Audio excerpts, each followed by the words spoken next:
नमस्कार दोस्तों, मैं रूबी सिंह आठिया और एमकेएच की इस वीडियो सीरीज में आप सभी का स्वागत है। तो दोस्तों, जैसा कि आपको पता है कि हमारा नवीनतम पाठ्यक्रम सत्र 2020-21 का आ चुका है और वहां पर जो एनसीईआरटी की सामाजिक विज्ञान की बुक है, कक्षा 8 की सामाजिक विज्ञान की जो बुक है, वो उसके 4 पोर्शन है, राजनीति, अर्थशास्त्र, भूगोल तथा इतिहास। तो दोस्तों, वहां पर हम उसका जो भूगोल वाला पार्ट है उसको स्टार्ट करने जा रहे हैं। तो दोस्तों, भूगोल का जो फर्स्ट चैप्टर है, क्लास 8 का भूगोल का फर्स्ट चैप्टर जो है वो है संसाधन। तो दोस्तों, यहाँ पर हम संसाधन चैप्टर को पूरा कंप्लीट करके जाएंगे। यहाँ पर संसाधन चैप्टर में हम 3 चीजें पढ़ेंगे। पहले तो कि इस चैप्टर में क्या क्या चीजें आती हैं, दूसरा कि इस चैप्टर के बाद एनसीईआरटी बुक में कौन कौन से क्वेश्चंस बनते हैं, कौन कौन से क्वेश्चंस दिए हुए हैं, और तीसरी चीज, क्योंकि हमारा बोर्ड एग्जाम है तो हम कितने एक्स्ट्रा क्वेश्चंस बन सकते हैं चैप्टर के अंदर से, कौन कौन से क्वेश्चन हमें चुन करके निकालने हैं, वो सब हम यहाँ पर इस एक ही वीडियो में कवर कर देंगे, इस पूरे चैप्टर को। इसके बाद आपको ये चैप्टर कहीं से भी और स्टडी करने की ज़रूरत नहीं पड़ेगी। तो दोस्तों, स्टार्ट करते हैं फटाफट से कि संसाधन क्या होता है। तो नॉर्मली दोस्तों, ऐसी कोई भी वस्तु जो हमारा जीवन आसान बनाती है, मतलब जो हमारे लिए उपयोगी है, जो हमारे लिए मूल्यवान है, जिस वस्तु का कुछ ना कुछ महत्व है हमारी जिंदगी में, उस सबको हम क्या बोलेंगे? संसाधन। मतलब सिंपल हम बात करें तो सबसे पहले अगर पुराने टाइम में चले तो लोग एक जगह से दूसरी जगह पर चल कर जाते थे, तो उन्हें काफ़ी कठिनाइयों का सामना करना पड़ता था और काफ़ी देर लग जाती थी उनको दूसरे स्थान पर पहुंचने के लिए। एक गांव से दूसरे गांव तक पहुंचने के लिए उनको 2-2, 3-3 दिन लग जाया करते थे। और अब देखिए दोस्तों, बाइक है, कार है, जिस पर लोग फटाफट से यात्रा कर लेते हैं। तो ये जो चीज़ें हैं, ये जो वस्तुएं हैं, ये क्या कर रहे हैं? हमारे जीवन को आसान बना रही हैं। तो इसी को हम क्या बोलते हैं? संसाधन। तो सबसे पहले जो हमारा क्वेश्चन बनता है वो क्या बनता है? सबसे पहला क्वेश्चन कि संसाधन क्या है। यहाँ पर क्वेश्चन वाइज नहीं, हम नोट्स बना करके करेंगे और क्वेश्चन जो है आपको खुद बनाने हैं। तो सबसे पहला जो क्वेश्चन बनता है वो ये कि संसाधन क्या होते हैं। संसाधन क्या होते हैं? तो सिंपल सी बात कि प्रत्येक वह वस्तु जिसका उपयोग, प्रत्येक वह वस्तु जिसका उपयोग किया जाता है, किसमें? हमारी आवश्यकताओं की पूर्ति के लिए। प्रत्येक वह वस्तु जिसका उपयोग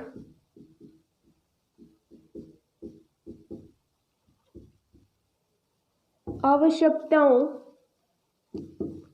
को पूरा करने के लिए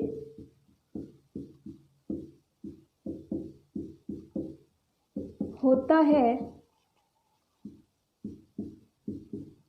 वह संसाधन कहलाती है।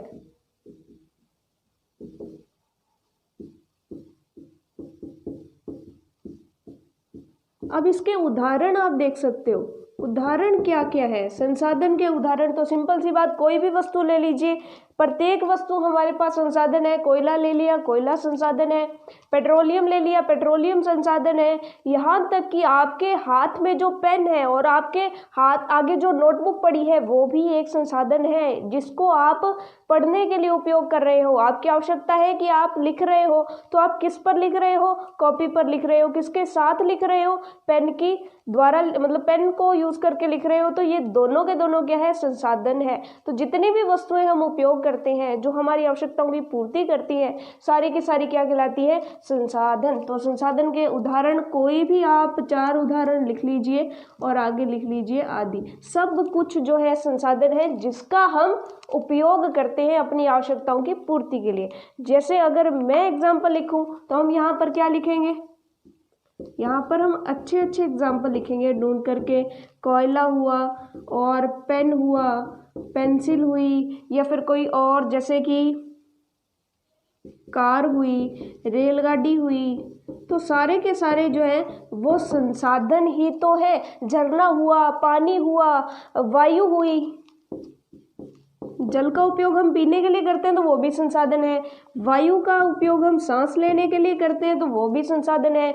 नदी का भी उपयोग करते हैं तो नदी, वो भी एक संसाधन है। तो चलिए, ये सारे के सारे संसाधन है। अब हम यहाँ पर देखते हैं, एक चीज नोट लगा करके लिखनी है आपको कि सभी संसाधन मूल्यवान होते हैं।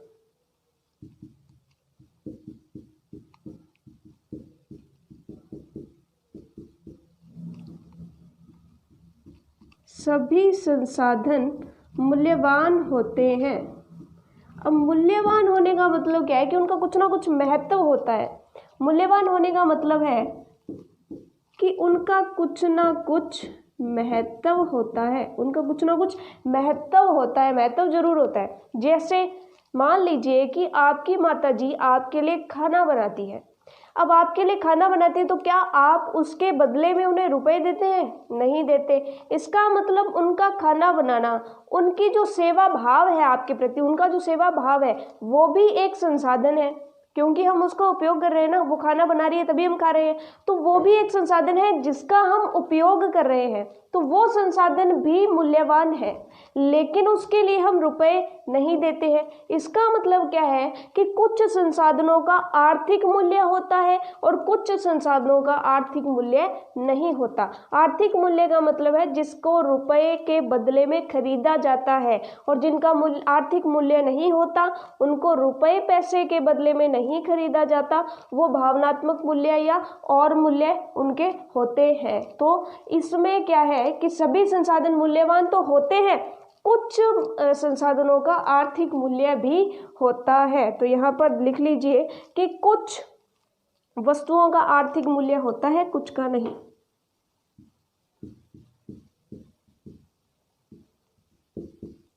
कुछ वस्तुओं या संसाधनों का,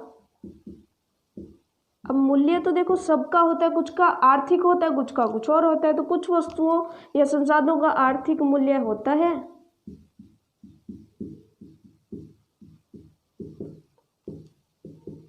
कुछ का नहीं होता।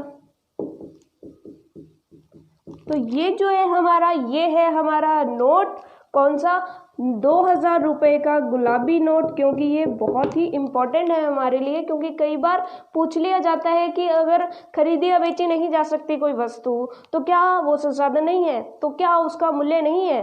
तो देखिए मूल्य तो है लेकिन आर्थिक मूल्य नहीं है, उसको हम यहाँ चीज नोट करते हैं। मूल्य और आर्थिक मूल्य में अंतर होता है। चलिए उसके बाद हम नेक्स्ट चीज की बात करते हैं, संसाधन के बाद हम बात करते हैं संसाधनों के प्रकार की। तो संसाधन आपको समझ आ गया होगा, संसाधन क्या होते हैं, क्या लिखना होता है, ये भी हमें समझ आ गया। तो अगर आपने वीडियो को अब तक लाइक नहीं किया है तो फटाफट से वीडियो को लाइक कर दीजिए। चलिए आगे हम चलते हैं संसाधनों के प्रकार। देखिए जो संसाधन होते हैं ना वो दो प्रकार से बनते हैं। संसाधन दो प्रकार से बनते हैं। पहला टाइप है प्राकृतिक संसाधन और दूसरा टाइप है मानव निर्मित संसाधन। पहला जो है वो हो जाएगा प्राकृतिक संसाधन। अब देखो इनके नाम से ही पता चल रहा है हमें। दूसरा हो जाएगा मानव निर्मित। मानव निर्मित संसाधन मतलब जिनका निर्माण मानव ने किया है, और प्राकृतिक संसाधन मतलब जो मानव से नहीं बने, हमें प्रकृति से जो संसाधन मिलते हैं। अब सिंपल सी बात ध्यान रखिए कि क्या ऐसा कोई चीज है जो मानव बनाता है। जैसे हम एग्जांपल ले लेते हैं कि जो पेंसिल आप यूज कर रहे हैं तो वो किसी ना किसी फैक्ट्री में बनी होगी। तो फैक्ट्री में काम कर रहे वर्कर्स जो होंगे, कर्मचारी जो होंगे, श्रमिक जो होंगे, उन्होंने उस पेंसिल को बनाया होगा। मतलब हम ये कह सकते हैं कि उस पेंसिल को बनाया किसने? मानव ने। लेकिन क्या पेंसिल में जो लकड़ी यूज हुई वो भी मानव ने बनाया? क्या लकड़ी भी मानव ने बनाई? नहीं, वो लकड़ी तो क्या थी, प्रकृति से ही ली, बस उसको थोड़ा सा सुधार दिया किसने? मानव ने। तो यहाँ पर बस ये दो ही चीजें याद रखनी है कि जिन वस्तुओं का हम सीधा सीधा उपयोग करते हैं, प्रकृति से उठाई और उपयोग कर ली, उसको तो बोलते हैं प्राकृतिक संसाधन।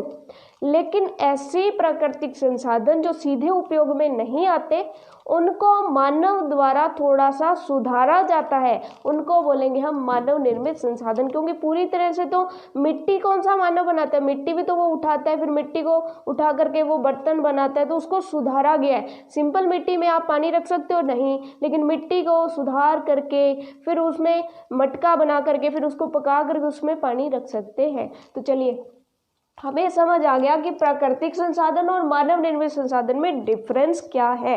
अब इनकी हम परिभाषा भी देख लेते हैं। तो सबसे पहले हम एक एक को लेकर के चलते हैं। सबसे पहले लेते हैं प्राकृतिक संसाधन।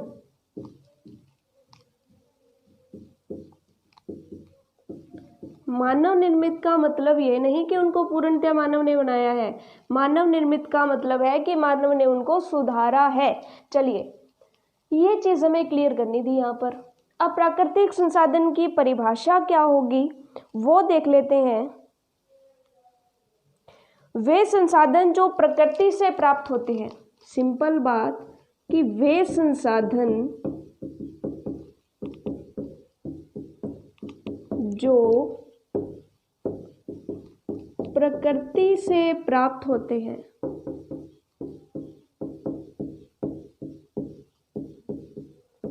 तथा सीधे ही उपयोग में लाए जाते हैं, मतलब फैक्ट्री में नहीं भेजना पड़ता, सीधा ही उपयोग कर लेते हैं। जैसे लकड़ी है तो लकड़ी को सीधा ही हम क्या करते हैं, पेड़ को काटते हैं और सीधा ही लकड़ी जो है वो यूज कर लेते हैं जलाने के, तथा सीधे ही उपयोग में लाए जाते हैं। अब सीधे ही उपयोग में लाए जाने वालों का जो बेस्ट एग्जाम्पल है वो है पानी। क्या हम पानी को कुछ करते हैं, फैक्ट्री में भेजते हैं? नहीं, सीधा ही। हाँ, प्योरीफायर वगैरह है वो एक अलग चीज़ है। चलिए उसके बाद वायु को तो हम सीधे ही ग्रहण कर लेते हैं प्रकृति से, ठीक है। तो कोई भी उसको फैक्ट्री वगैरह में ले जाने की जरूरत हमें नहीं पड़ती है। तो वे संसाधन जो प्रकृति से प्राप्त होते हैं तथा सीधे ही उपयोग में लाए जाते हैं वो हमारे क्या कहलाते हैं, प्राकृतिक संसाधन कहलाते हैं। तो इसका बेस्ट एग्जाम्पल क्या हो जाएगा, आपको याद रखना ही नहीं पड़ेगा, वायु, जल तथा मृदा। अब मृदा का उपयोग क्या होगा, जब हम कृषि करते हैं तो मृदा का सीधा ही तो उपयोग करते हैं ना। ऐसे तो नहीं होता कि हमारी जमीन से पहले मृदा को खोदा जाता है, फिर फैक्ट्री में भेजा जाता है, फिर वो मृदा वापस आती है बन करके और फिर उसको वहाँ पर डाल के फिर खेती करते हैं। ऐसा तो बिल्कुल नहीं होता। तो वायु, जल और मृदा जो है वो क्या हो गए, प्राकृतिक संसाधन हो गए। अब दोस्तों यहाँ पर जो है ना प्राकृतिक संसाधन वो भी हमारे अलग से दो प्रकार के होते हैं। कुछ प्राकृतिक संसाधन तो क्या होते हैं कि एक बार यूज कर ले और फिर वो खत्म हो जाते हैं, लेकिन कुछ ऐसे प्राकृतिक संसाधन हैं जो कभी खत्म होने का नाम ही नहीं लेते। तो इनके आधार पर खत्म होने वाले और खत्म ना होने वालों के आधार पर प्राकृतिक संसाधनों को दो भागों में बांटा गया है। तो अब ये प्राकृतिक संसाधनों के प्रकार भी हम देख लेते हैं। तो चलिए फिर हम बात कर लेते हैं प्राकृतिक संसाधनों के दो प्रकारों की, कि प्राकृतिक संसाधन जो है वो आगे कितने प्रकार के होते हैं। दो प्रकार के तो होते ही हैं, कौन कौन से होते हैं ये हमने बात करनी है। तो इनकी परिभाषा हो गई कि जो सीधे उपयोग में लाए जाते हैं वो हमारे प्राकृतिक संसाधन है। अब प्राकृतिक संसाधनों के प्रकार, प्राकृतिक संसाधनों के प्रकार। अब देखिए प्राकृतिक संसाधन जो है वो दो प्रकार के होते हैं।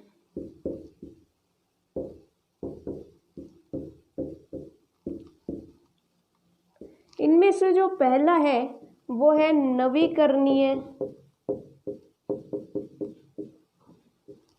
संसाधन।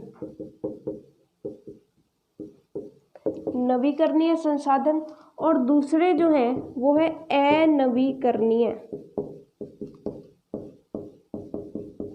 अब देखिए नवीकरणीय का मतलब क्या है कि जो नए बन सकते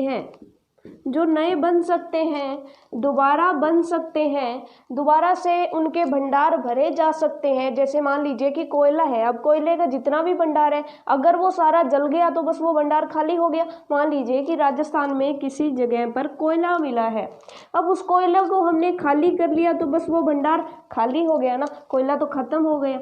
इसका मतलब कोयला किसमें आएगा, अनवीकरणीय में। लेकिन नवीकरणीय का मतलब क्या होता है, ऐसी चीजें जो बार बार बनती रहेंगी, बार बार बनती ही रहेंगी, खत्म नहीं होंगी, उनको हम बोलते हैं नवीकरणीय। जैसे धूप, धूप कभी खत्म होती है क्या, सूर्य से जो प्रकाश आता है वो कभी भी खत्म नहीं होता। इसके अलावा क्योंकि अगर हम राजस्थान के निवासी हैं तो हमें पता है आंधियां राजस्थान में चलती ही रहती हैं, तो क्या ये आंधियां कभी खत्म होगी? ऐसा है कि कभी आंधी आई और फिर वो आंधी खत्म हो गई, फिर दूसरी आंधी आई, फिर आंधियां खत्म ही होगी? ऐसा नहीं होता, वो ही आंधी वापस वापस आती रहती है।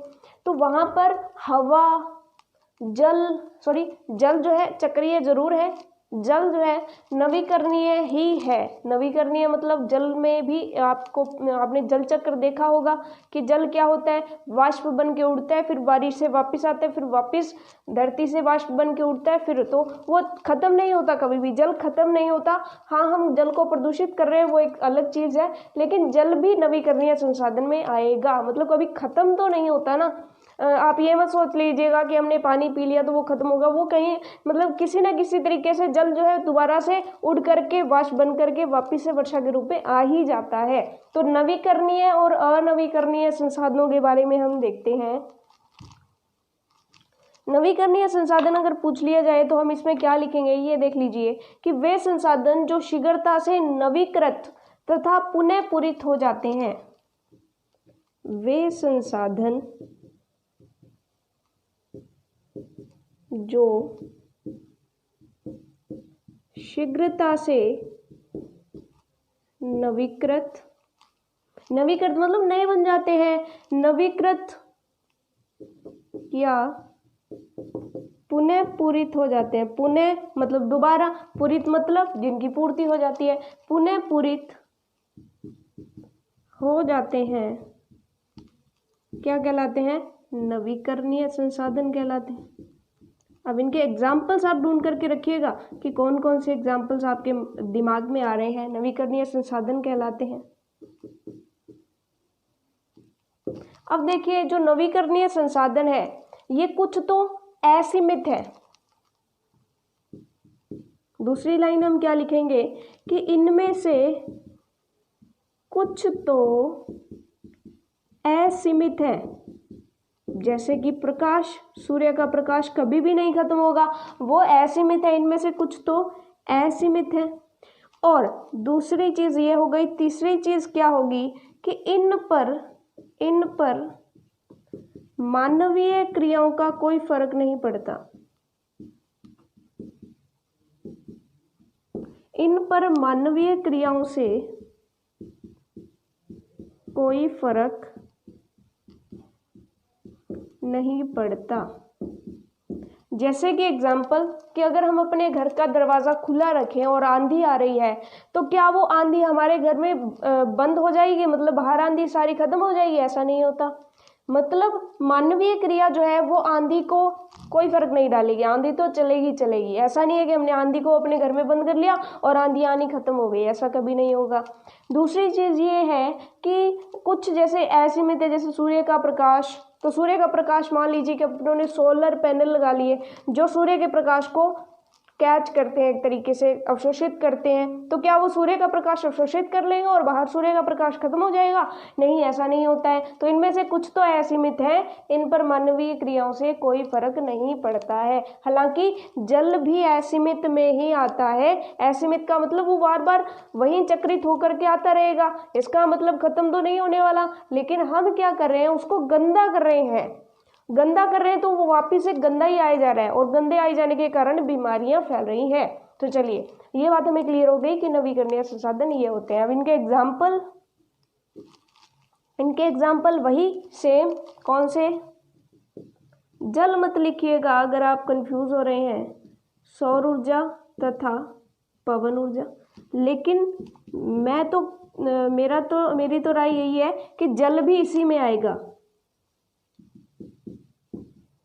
जल आदि, क्योंकि जल वापस से वहीं आता रहता है। ठीक है, जल असीमित तो नहीं है, लेकिन वो बार बार वापस चक्रित होकर के आता रहता है। चलिए, पहली चीज हमें क्लियर होगी। अब दूसरी बात करते हैं हम अनवीकरणीय संसाधनों की। तो सिंपल सी बात कि वे संसाधन जिनका भंडार सीमित है, भंडार एक बार समाप्त होने के बाद, अब यहाँ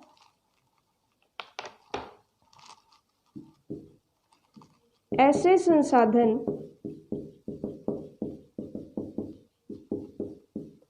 जिनका भंडार सीमित है, ऐसे संसाधन जिनका भंडार सीमित है, भंडार सीमित है तो वो अगर एक बार खत्म हो गया तो पुनः पूरित होने में उन्हें बहुत साल लग जाते हैं। तो सिंपली कि ऐसे संसाधन जिनका भंडार सीमित है, और जिनका भंडार सीमित है, साथ के साथ हम ये लिखेंगे कि भंडार के एक बार समाप्त होने के बाद, दूसरी लाइन ये कि भंडार के एक बार समाप्त होने पर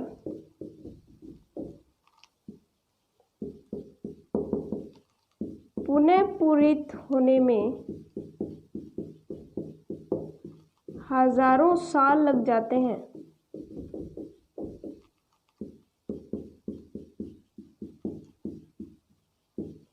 जैसे आपको पता है कि कोयले का निर्माण कैसे होता है। पुराने समय में जो जीवाश्म मतलब जीव जंतु है वो धरती के नीचे दब गए, और वो जो उनकी हड्डियां मांस वगैरह थे वो जल करके कोयला बन गया।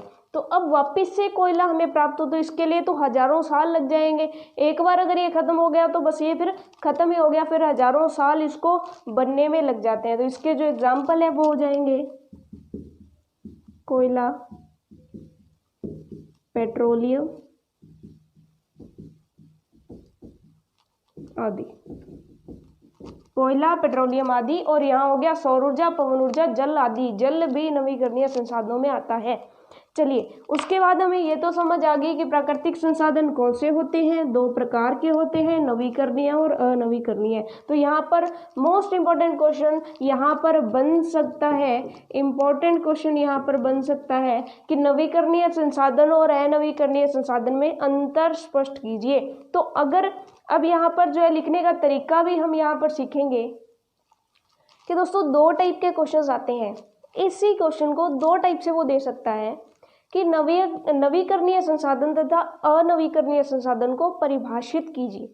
तब तो आप क्या लिखोगे, पहले नवीकरणीय को लोगे, उसको परिभाषित करोगे, फिर अनवीकरणीय को लेंगे, उसको परिभाषित करेंगे। लेकिन अगर ऐसा आ गया कि नवीकरणीय और अनवीकरणीय में अंतर स्पष्ट करो, तब आप क्या करोगे, बीच में एक लाइन लगा लोगे, इधर नवीकरणीय और इधर अनवीकरणीय। तो जब भी क्वेश्चन आ जाए परिभाषित करने का दो चीजों को, तो पहले एक चीज लो फिर दूसरी चीज लो। लेकिन जब भी अंतर दो चीजों का करना आ जाए तो बीच में लाइन लगा करके इधर एक चीज उधर दूसरी चीज, ताकि अंतर दिखे। जब भी आपने देखा होगा कि जो न्यूज़पेपर्स होते हैं तो उनमें अंतर ढूंढो वाली दो पिक्चर्स आती हैं, तो वो क्या होती है, एकदम एक साथ साथ लगी होती है, एक इधर होती है एक इधर, ताकि हम अंतर ढूंढ सकते हैं आराम से। तो इसलिए जब भी अंतर स्पष्ट करने वाला क्वेश्चन आता है तो आपको इस तरीके से करना होता है। चलिए,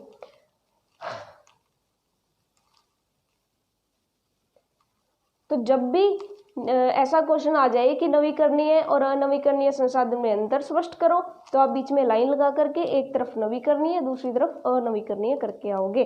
चलिए, ये भी लिखने का तरीका बहुत मैटर करता है। चलिए, उसके बाद हम बात करते हैं नेक्स्ट, प्राकृतिक संसाधनों की बात हो गई। नेक्स्ट फिर हम बात करते हैं मानव निर्मित संसाधनों के बारे में।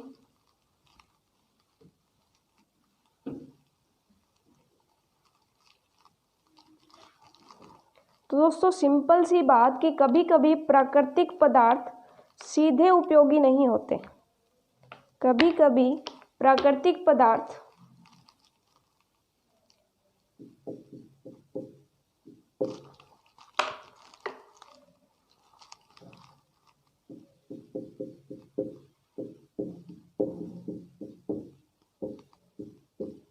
मानव निर्मित संसाधन में आप क्या लिखेंगे, दूसरा है हमारा ये कि कभी कभी प्राकृतिक पदार्थ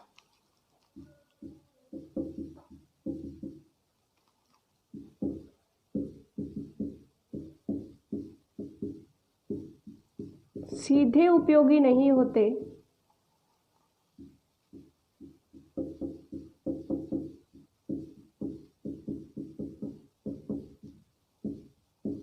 सीधे उपयोगी नहीं होते तो हम क्या करते हैं, कई बार वो सीधे उपयोगी नहीं होते तो वे तभी उपयोगी हो जाते हैं, वे तभी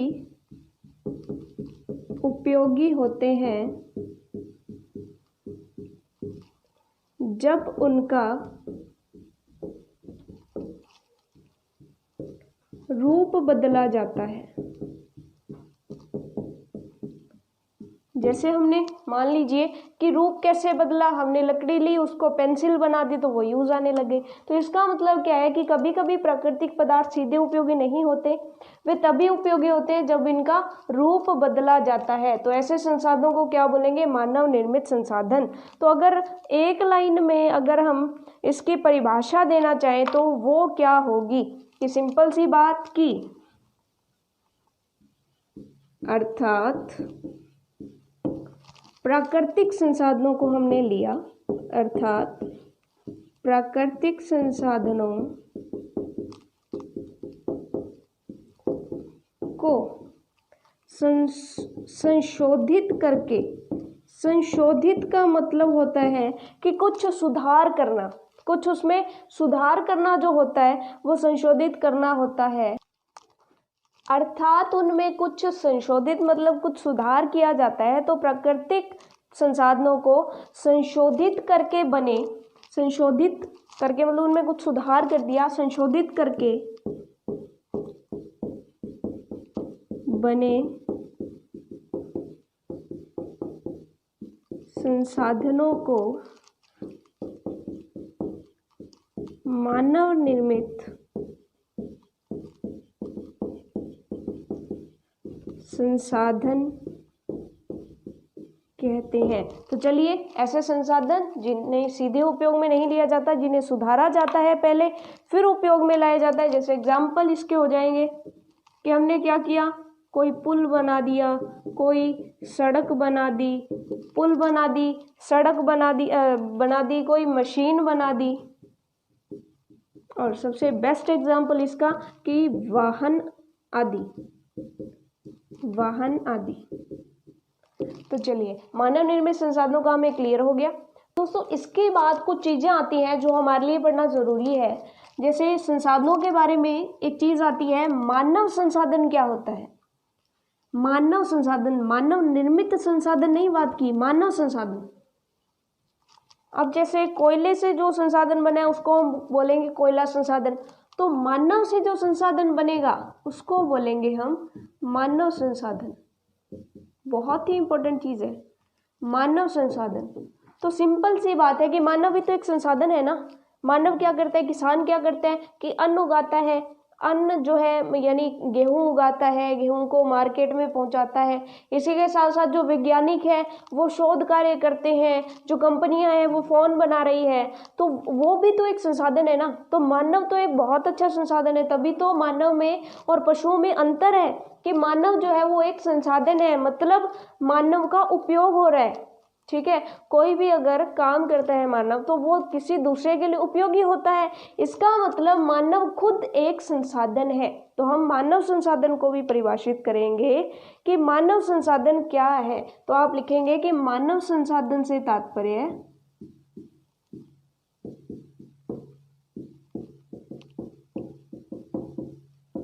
मानव संसाधन से तात्पर्य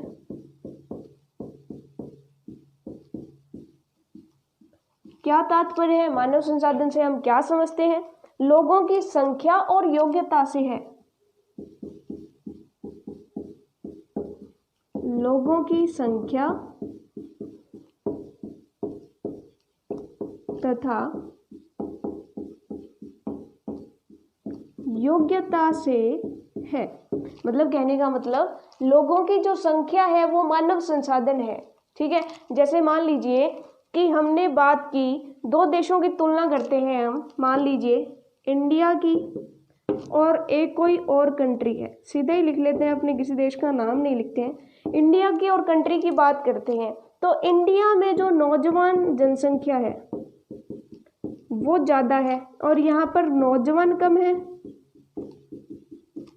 नौजवान कम है, बच्चे और बूढ़े ज़्यादा हैं। तो यहाँ पर काम करने वाले नौजवान ही होते हैं, तो काम करने वाले कम है, लेकिन जो सीधा मतलब जिनका भार इन पर आता है वो ज़्यादा है। जैसे बुजुर्गों का भार नौजवानों पर आता है, बच्चों का भार नौजवानों पर आता है, तो खर्चे ज़्यादा हैं और कमाने वाले कम है। वैसे ही अगर नौजवान ज़्यादा है यानी कमाने वाले ज़्यादा हैं और बुजुर्ग और बच्चे कम हैं, और आपको पता भी है कि इस समय में भारत में नौजवान जनसंख्या ज़्यादा है बुजुर्गों की बजाय और बच्चों की बजाय, तो ये हमारे लिए लाभदायक है।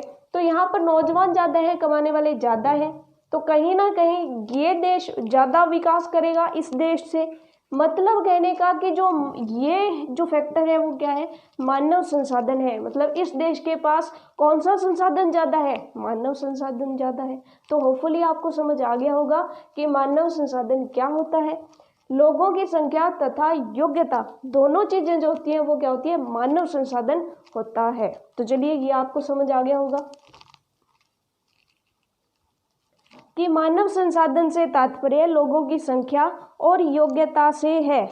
तो चलिए ये तो समझ आ गया कि संख्या तो ठीक है, संख्या ज़्यादा होगी तो काम करने वाले ज़्यादा होंगे, लेकिन योग्यता कैसे। तो सिंपल सी बात है कि जब किसी व्यक्ति की योग्यता ज़्यादा होगी मतलब उसमें कौशल होगा, मतलब जैसे गुण होगा। जैसे आप सिंपल सी दो व्यक्तियों की तुलना करते हैं कि एक तो किसान है और एक मान लीजिए कि इंजीनियर है, और ये किसी बड़ी कंपनी में काम करता है, तो ज़्यादा कौन कमा पाएगा, ये इंजीनियर कमा पाएगा। आप देखिए व्यक्ति तो एक एक ही है ना, व्यक्ति तो एक एक ही है, और इसके पास भी 24 घंटे हैं, इसके पास भी 24 घंटे हैं, काम ये भी 8 घंटे करता है, काम ये भी 8 घंटे करता है, तो फिर इसकी ज़्यादा कैसे होगी। तो इसकी ज़्यादा होगी इसके कौशल के आधार पर, इसकी शिक्षा, इसके कौशल, इसकी योग्यता के आधार पर। ठीक है, तो हमेशा जो है लोगों की संख्या के साथ साथ जो है वो योग्यता भी जो होती है वो किस में होती है, मानव संसाधन में काउंट होती है। इसलिए हम शिक्षा ग्रहण कर रहे हैं ताकि हम योग्यता और हमारे कौशल को बढ़ावा दे सकें, और इस योग्यता और कौशल को बढ़ावा दे करके मानव संसाधन का जो विकास किया जाता है उसको बोला जाता है मानव संसाधन विकास। तो ये भी हमारे लिए बहुत ज़रूरी है कि मानव संसाधन विकास क्या होता है।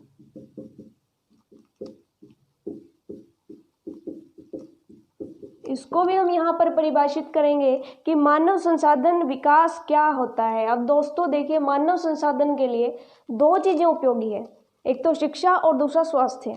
कि एक तो वो बीमार नहीं होनी चाहिए, दूसरा उनके पास अच्छी शिक्षा होनी चाहिए, तभी हम इनका विकास कर पाएंगे। तो सिंपली अगर हम मानव संसाधन विकास को परिभाषित करना चाहें तो हम क्या कहेंगे कि शिक्षा तथा स्वास्थ्य लोगों को बहुमूल्य संसाधन बनाने में मदद करते हैं। शिक्षा तथा स्वास्थ्य लोगों को बहुमूल्य संसाधन बना देता है।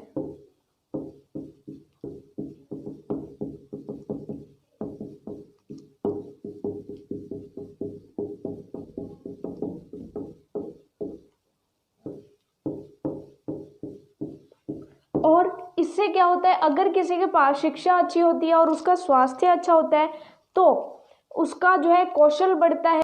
अगर कौशल अच्छा होगा तो संसाधनों का निर्माण ज़्यादा होगा, अच्छा निर्माण होगा, ज़्यादा निर्माण होगा। जैसे सिंपल सी बात है कि अगर हम शिक्षा को बढ़ावा नहीं देते, अनपढ़ ही बैठे रहते, तो क्या आजकल जो कंप्यूटर है, मोबाइल फोन्स है, क्या वो बन पाते? तो नहीं। इसका मतलब क्या है कि उत्पादन को बढ़ाने के लिए,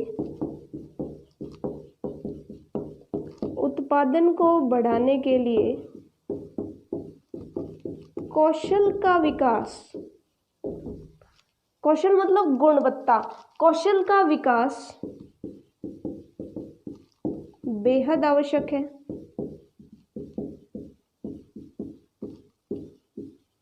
तथा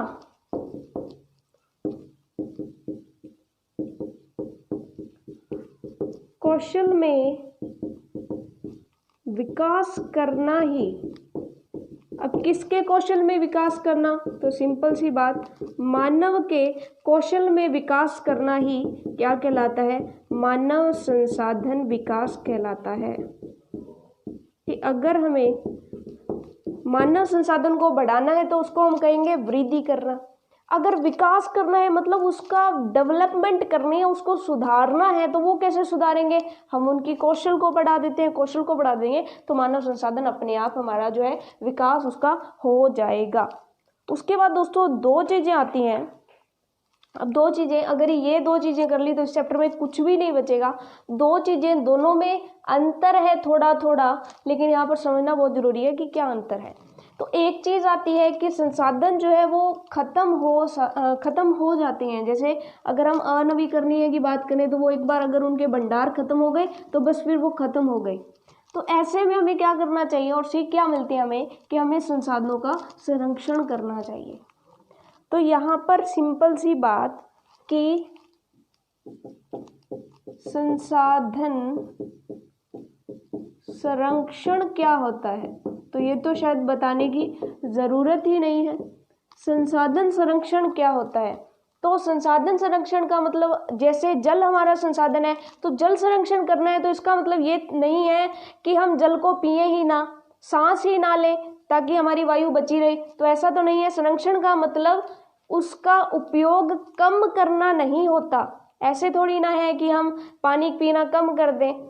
यहाँ पर ये चीज़ है कि हम उसका सतर्कता से उपयोग करें, मतलब पानी को वेस्ट ना जाने दें, वायु को दूषित ना होने दें, वायु को दूषित ना होने दें। जैसे गैसेज, कंपनियों से, फैक्ट्रियों से जो गंदी गैस निकलती है वो वायु में मिल जाती है।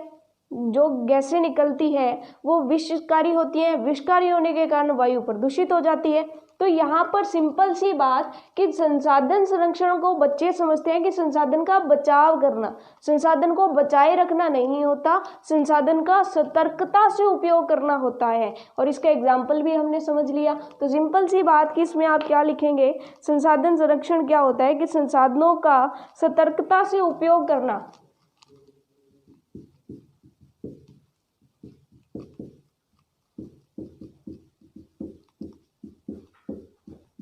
संसाधनों का सतर्कता से उपयोग करना तथा, अब जैसे कोयला वगैरह है तो उन्हें क्या करना चाहिए, पुनः पूरित होने के लिए समय देना चाहिए। मतलब ऐसे नहीं है कि एकदम से हम सारा कोयला जला डालें। हमें क्या करना चाहिए, धीरे धीरे थोड़ा थोड़ा कोयला, थोड़ा थोड़ा प्रकाशीय ऊर्जा, सारी ऊर्जाओं को थोड़ा थोड़ा उपयोग करना चाहिए ताकि कोयला जो है बनता रहे और बनता रहे और हम थोड़ा थोड़ा उपयोग उसमें से करते जाएं। तो संसाधनों का सतर्कता से उपयोग करना तथा उन्हें पुनः पूरित होने के लिए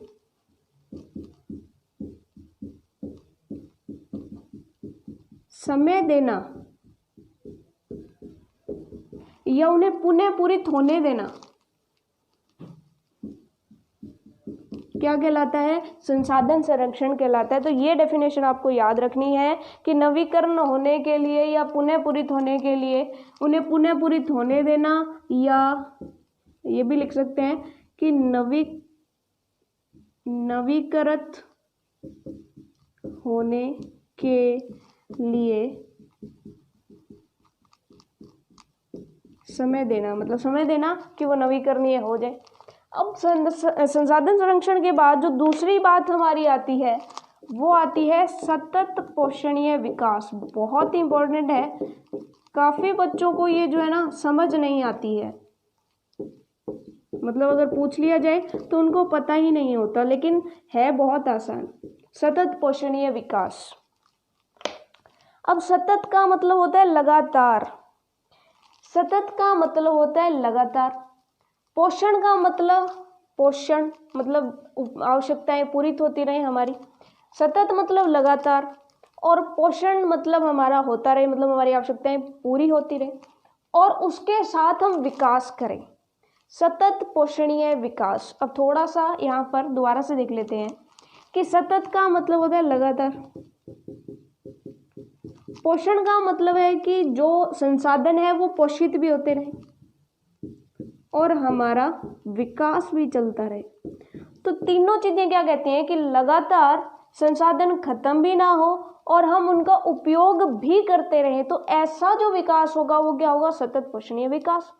तो संसाधन खत्म भी ना हो और हम अपनी आवश्यकताओं को भी पूरी करते रहें। तो इसके लिए हमें क्या करना होगा, संसाधन संरक्षण करना होगा, उनका सतर्कता से उपयोग करना होगा और उन्हें पुनः पूरित होने के लिए समय देना होगा। तभी तो हम ऐसा कर पाएंगे कि लगातार उनका पोषण भी होता रहे, मतलब संसाधन बनते भी रहे और हमारा विकास चलता भी रहे। तो इसको हम कैसे डिफाइन करते हैं, थोड़ा सा देखिएगा कि संसाधन का उपयोग करने की आवश्यकता, कि सिंपल सी बात है कि हमें कितने उपयोग करने की आवश्यकता है और भविष्य के लिए उसको कितना संरक्षण करना है, उसमें बैलेंस बनाना। मतलब ना तो हमने आवश्यकता के अनुसार उसको ज़्यादा उपयोग लेना है। तो अब हमें यहाँ पर दो चीज़ें करनी है, एक तो हमें उसका करना है उपयोग और दूसरा हमें उसका करना है संरक्षण।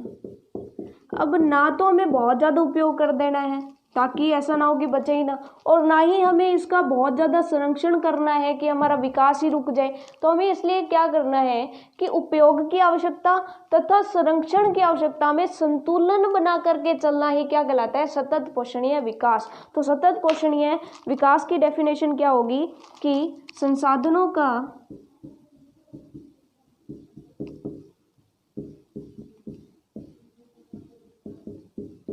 उपयोग करने की कितनी आवश्यकता है, हमें उपयोग करने की आवश्यकता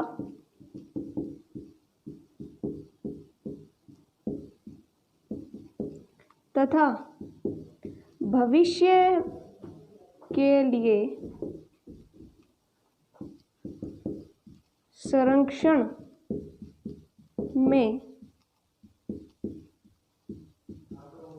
संतुलन बनाकर विकास करना ही सतत पोषणीय विकास कहलाता है।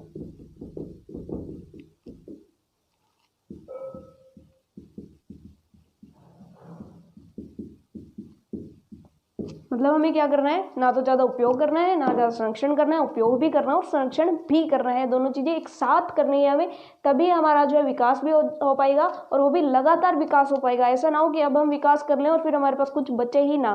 ठीक है, तो ये जो है कंप्लीट हमें सेशन समझ आया होगा, आपको होपफुली सब समझ आया होगा और बहुत ही इजी सा चैप्टर था, छोटा सा चैप्टर था। अब इस चैप्टर के बारे में कुछ क्वेश्चंस जो एनसीईआरटी के पीछे हैं, वैसे तो हमने सब कवर कर लिया, फिर भी एनसीईआरटी के जो पीछे क्वेश्चन दिए हुए हैं उनको हम यहाँ पर थोड़ा सा और सॉल्व कर लेते हैं। लेकिन दोस्तों यहाँ पर जो है दो क्वेश्चन, दो नहीं 3 क्वेश्चन जो है वो इम्पोर्टेंट है, जो मतलब थोड़ा सा हटके हैं। तो बाकी क्वेश्चन तो आप होमवर्क में कर लेंगे, सिर्फ ये 3 क्वेश्चन जो है हम यहाँ पर डिस्कस कर लेते हैं। तो पहला क्वेश्चन है कि निम्नलिखित में से कौन संसाधन को निर्धारित करता है। निम्न में से, ये जो है ऑप्शन वाले क्वेश्चन है, यहाँ पर एबेस है, 3 आपको ऑप्शन दिए हैं, आपको एक टिक करना है कि निम्न में से कौन, निम्नलिखित में से कौन संसाधन को निर्धारित करता है। मतलब हमें किस चीज को देख करके पता चलेगा कि ये जो वस्तु है वो संसाधन है या नहीं।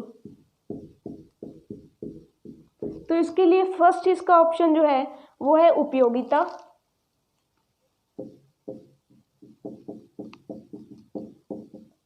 बी ऑप्शन जो है वो है मूल्य और सी ऑप्शन है मात्रा। अब यहाँ पर काफ़ी बच्चे जो है सीधा ही उठा करके यहाँ पर टिक कर देंगे, क्योंकि हमने क्या कहा था कि सभी संसाधनों का मूल्य होता है। लेकिन दोस्तों मूल्य तो सभी का होता है, लेकिन संसाधन है या नहीं ये किसके आधार पर हमने देखा कि जो हमारे उपयोग में आती हैं, जो चीज़ें हमारे उपयोग में आती हैं वो संसाधन होता है। तो संसाधन को कौन निर्धारित करेगा, उपयोगिता। मूल्य संसाधन को निर्धारित नहीं करेगा। अगर किसी वस्तु का मूल्य ज़्यादा हो गया या कम हो गया तो क्या, अगर किसी वस्तु का मूल्य कम है तो क्या वो संसाधन नहीं है, ऐसा बिल्कुल नहीं है। ठीक है, तो मूल्य निर्धारित नहीं करेगा, उपयोगिता निर्धारित करेगी। चलिए इसके बाद एक क्वेश्चन और है कि निम्नलिखित में मानव निर्मित संसाधन कौन सा है।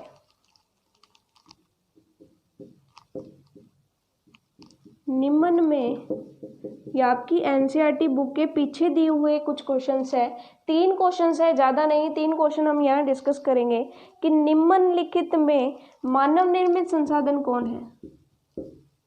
निर्मित संसाधन है, बहुत ही इजी है, ये आप देख करके ही पता लगा सकते हो इसका। इसके 3 ऑप्शन जो है वो है कैंसर उपचार की औषधि, कैंसर उपचार की औषधि यानी दवाई, दूसरा है झरने का जल,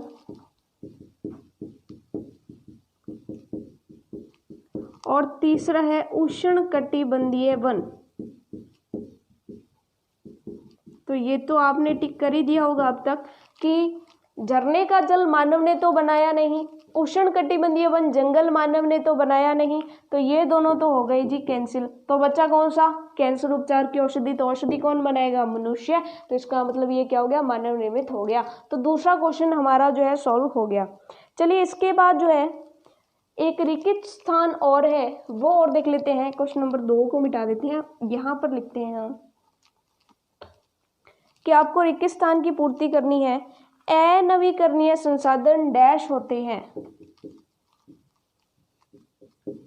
अनवीकरणीय संसाधन डैश होते हैं।